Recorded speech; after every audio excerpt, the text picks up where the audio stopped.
Well, good morning, everybody. My name is Carl-Johan Petri, and first of all, I would like to thank you for having me this morning to talk a little bit about our book, Making Scorecards Actionable. A short preview or background of me is that I spent many years in academia, and I wrote a dissertation on the various issues of how to align management control and the intentions in the functional IT strategy. So over the years I've been working a lot with how the management control systems should be designed to reflect the intentions that you describe in your strategy. And to that, it doesn't really matter if it's a functional strategy like an IT strategy, a production strategy, or quality strategy, or if you talk about the business strategy for the company as a whole.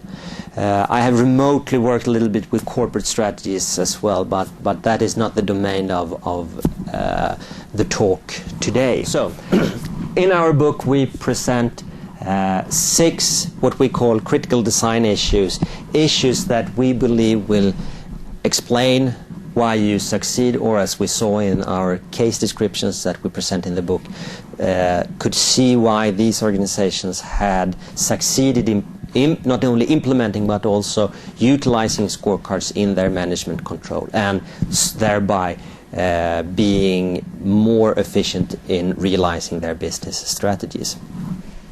The 6 design issues that we propose, we describe not as 6 sequential steps that you handle one by one, but rather as a spiral, and I will come back to why we describe it as this spiral. The content of the model, our 6 critical design issues, are the alignment of the balanced scorecard to the business strategy and what is said in the business plan. The dialogues, the way that you discuss and you talk about intentions and performance in the organization, within the management team, as well as throughout the organization, in dialogues between management teams and employees, but also among employees themselves.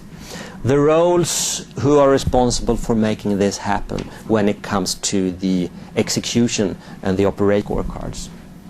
And in the outer loop of the model we have the 3 issues. Interfaces, which refers to the relationship between scorecards, whether you have the same content in all scorecards throughout the organization on all hierarchical levels, or if you specialize the content of the scorecards so they are specific to not only each level in the organization, but maybe even to each unit in the organization on the same hierarchical level.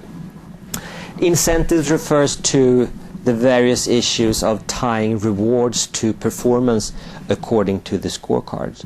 And we don't argue that you should introduce incentives to make the scorecards actionable, but rather to make sure that you do not have incentive systems already in place in the organization that contradict what you try to achieve by introducing various indicators, performance indicators, in the 4 different perspectives.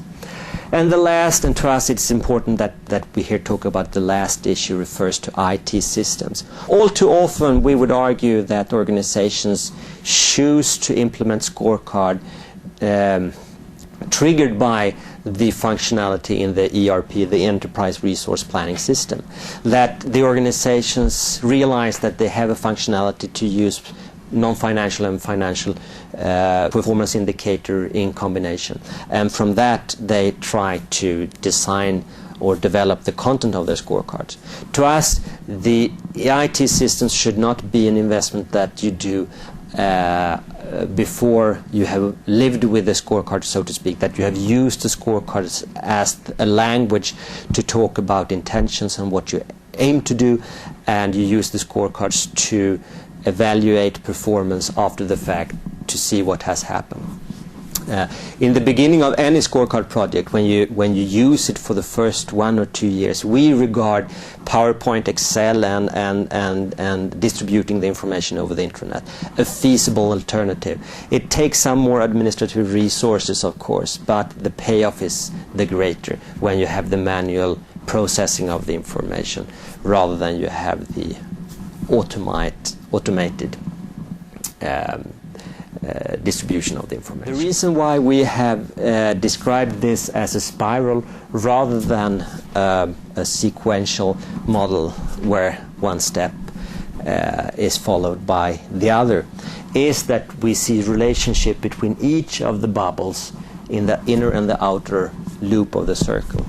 And the dimension that connects strategy maps and interfaces we refer to as intentions. The relationship that we see between dialogues and incentives we refer to as motivation, how to motivate the employees to do the right thing with regard to the business strategy. And roles and IT systems, the relation between roles and IT system we refer to as communication. So we have intention, motivation, and communication. Remember to check in on the book's website, www.makingscorecardsactionable.com.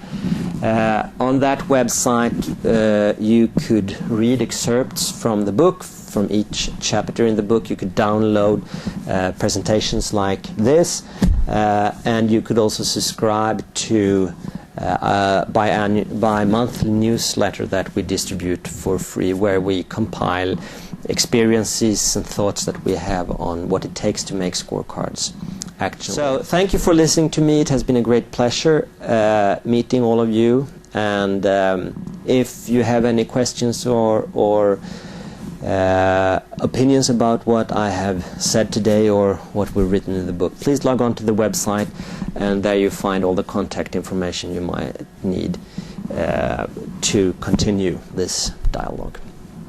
Thank you.